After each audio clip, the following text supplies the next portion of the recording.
first, I just want to start off by saying thank you to you guys for welcoming us to Nebraska. My family's here. We're enjoying it.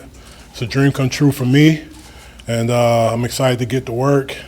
My grandma probably kill me right now because I don't have a haircut for this, but just been grinding, and the players been grinding. I look forward to working with those guys, and I'm excited about building relationships with you guys and getting this thing back on track. So ask away anything. I enjoy this part of it. If you would, just kind of introduce yourself to coach as you ask questions, too. Hey, Terrance, Luke Mullen from Lincoln Journal-Star. Just curious, when you're talking to recruits out there, how important has your time in the NFL been, talking to them about having been there, done that? I think it's something that it's important to talk about. All the kids have admirations of playing in the NFL and, being a guy who's played in the NFL and, played on really good teams and played with a lot of Hall of Famers. They always ask about those experiences. And, I have no problem using that as, recruiting bait or, just as regular conversation. So, football has given me and my family everything, that we have. And, for a lot of kids I recruit, football is their way out. So it shows that I'm also relatable and I've been in their situation, and it's an easy conversation. It's an easy conversation because I understand them and I've been in their shoes. And I always tell them, never mind the gray hairs. That's just from a lot of, recruiting and coaching. But, I can relate to those guys. I'm only 36 years old, so I'm not that far removed. Mm-hmm. Steve Sipple from HuskerOnline.com. Would you play the game with designs on becoming a coach? Honestly, no. What happened was when I was playing and how I interacted with my teammates and, how I picked up the installs really quick and, how I communicated on the field, a lot of coaches would say, hey, you should be an NFL coach or you should go into coaching or, when you're done, look into internships to be a coach and those type of things. So, it's something that, once I was done playing football, I was trying to find another way to be around the game. And coaching was the way. So, it's done right by me now. So, like I said, I'm living the dream right now, being in Nebraska, and I want to thank those guys for, planting that seed, and I look forward to, what it gives me and my family, and looking forward to changing some lives. Terrance, Brian Christopherson with Husker 24/7. What's allowed you to hit the ground so fast as a recruiter? I mean, did you kind of study some people when you're getting into coaching and how they did it, or what's allowed you to be successful quickly? The crazy thing about that is, Coach Rule came to Temple my sophomore year. He was my D-line coach. And the level of urgency that they had as coaches, it changed us as men. So this started just from learning from them, how they do things, the urgency that they had with the classroom, being in the community, getting in shape, football, everything. And it's just something they instilled in us. And, the time I was at Temple, it wasn't an attractive place to be like it is now. But, we were part of the building blocks to what it is now. But just the urgency that they had and, the way they wanted us to live our life kind of helped us to be successful, whether it was football, coaching, or working at Apple. It could have been anything. Mm-hmm. Sam McEwen from the Home World Herald. How are you? Just a basic question, like what positions are you sort of overseeing? Do you oversee the edge rushers? Do you oversee just the interior linemen? How does that work? Right now, we're still trying to figure that out. I know I'll have the edge guys, but Tony's scheme is a little different than it has been in the past here, and we're still trying to figure out if that fourth guy is a linebacker, DN.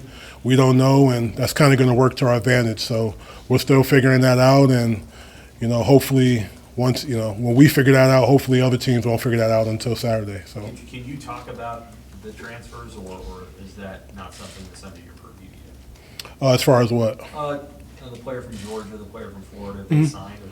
Well, as people, they're great human beings. That's what we look for first. The football will handle itself, but if you're not a guy that's representing the program the right way on and off the field, then we have no interest. Whether you're a 5-star guy or a 1-star guy, you got to do things the right way and do them Coach Rule's way. And it's proven to be successful. And it's a lot of guys on the staff who's played for him, worked for him, and have some type of relationship with him. So we believe in the process. We believe in, what he's preaching, and it's going to work. So we got to make sure we have the right guys that are around that are going to buy in. And then just from the football aspect, if they're here as a football player and we feel like they can help us, they're here for a reason. They're here for that reason. So, they got to have a certain skill set, a certain, work ethic about them. And that's pretty much all you need. And if you can do that part, as an individual, then the coaching, we'll handle the rest. Hey, Coach Sean Callahan at Husker Online. Mm-hmm. What did you know about Nebraska before you took this job? Have you ever been to Nebraska before, and what have you learned in just a couple of months now? So my first time coming to Nebraska was a year ago. My fiance's birthday, we came out here for a concert, and it was really cold in February. And, we were like, well, at least we can say we've been in Nebraska. And then now I'm back here again. But growing up, Nebraska was always a school I admired. All the great players that have been here, obviously all the national championships in the 90s. I tell kids all the time that don't know, when I was growing up, Nebraska was the Alabama, the Georgia, and that's what we're trying to get it back to. And that's where it deserves to be. It's one of the, it's one of the schools that when you get that offer, it's something that, your eyes should light up. Just like the other schools. So Coach Rule has a good foundation set as far as like how we're going to go about things on a day-by-day basis. But, we have the right guys here and they're ready to attack it. So, as long as they match, Coach Rule's intensity and our intensity as coaches and exceed those expectations, we'll be fine. What concert? It was a concert. It was like Jagged Edge, Genuine. It was like a lot of hip-hop, R&B, and because her birthday's February 12th, and it was on February 14th was the concert, like a Valentine's Day concert. So, February is a tough month. They handle the cold, but I guess I kind of put that energy in our universe, and now we're back in Nebraska, and we love being here. What did you notice about the talent you inherited? What's your assessment of what you walked into? Honestly, when Coach Rue said he was taking the job and he offered me a D-line job, I had no idea what we were going into roster-wise. And just meeting the guys and watching a lot of tape, we're not that far off. And you kind of wonder because you just look at the record and you kind of make a judgment based on the record. But, losing a lot of close games, for me, I feel like that's culture. That's culture in the locker room amongst the players. And, that's a direct image of, the leadership. Because, in the fourth quarter, when the game is tight, you want the players to say, hey, we're not losing this game. You want that to come from the players. So, it's just developing that mindset during the offseason, attacking everything each day, and, making Saturdays the easy day of the week. So we're gonna attack it this offseason. The guys are kind of anxious right now because this will be the first time they're around the coaches and, working with us next week. So I'm looking forward to that and, seeing what we have as far as a toughness standpoint and a competitive standpoint. Amy, just from the Lincoln Journal-Star, how did your last couple of years at Carolina help prepare you for this? In the NFL, you meet a lot of different personalities. And, when I played with different personalities, but, I didn't have to manage them. So in the NFL, when you have to manage those different personalities, you kind of learn a lot about guys. And whether it's college or the NFL, guys always appreciate if you get to know them on a personal basis. Because sometimes in the NFL, you get so caught up in the business side of it and statistical part of it, you forget at the end of the day that some of these guys in the NFL are still kids, and they're used to being highly recruited and, used to people hearing good things, used to hearing good things said about them. So now they're in the NFL, one play is a meme or, it's a GIF on Instagram or anything like that. So just building relationships, just like anything else. And like I said, football always handles itself if you have good coaching and a good culture. But I think building those relationships with the people, and if they believe in you and they trust you, that'll handle itself. I know you're just in the initial conversations probably, but what sticks out or early impressions about Tony White's scheme and just, what it entails? Good luck. Good luck because it's a lot. It's going to be a lot to defend. It's kind of, you're going to lose some sleep trying to figure out where we're lined up, where guys are lined up, how we're going to attack you, and and you got to have dynamic guys for a scheme like that. So I'm looking forward to learning that, just as much as I am, learning the guys. Because like I said, we've been on the road recruiting, haven't done much football yet, but we're getting back into the football things now, and looking forward to hearing his philosophy a little bit more, and how he envisions our roster. And once we see the guys move around, I'm looking forward to hearing his perspective on where guys should line up and how they'll be effective. Hey, Tim's, Kendi from KTV. First time in the Big Ten. What do you think about the Big Ten as a conference, and how is that a fit for you in terms of the style you play and the guys that are For one, I know that as far as the Big Ten, you're always going to have teams that are competing for the national championship. So the standard is already set, and not only just from the other opponents in the conference, but just from what was built here, the winning tradition. All those things have been set. So there's a standard that we know, Nebraska is going to hold us to, and we're going to meet those standards and try to, exceed them as well. And like I said, I'm looking forward to those, to rivalry games, Black Friday, those type of things. I'm looking forward to those traditions and being a part of it. And like I said, just something I dreamed about as a kid growing up, watching, trying to be a part of as a player. But now I get to do it as a coach. So, I'm excited. Kevin Bland, Omaha World Herald. Can you describe your nickname as a player? Yeah. Where did that come from? And the guys still call you that now? You coach? So the high school kids, not necessarily. Some of the college kids still know.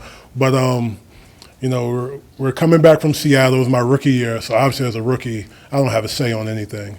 We're coming back from Seattle. They just kicked our butt. It was like 42-7 or something like that. And a 6-hour flight back to Jacksonville. And, the lights are off on the plane. And the flight attendant comes around, asks everybody what they want for dinner. And it was shrimp Alfredo or pot roast. So I don't eat seafood, so shrimp Alfredo was out of it. And then pot roast is beef, so that was actually my first time having it.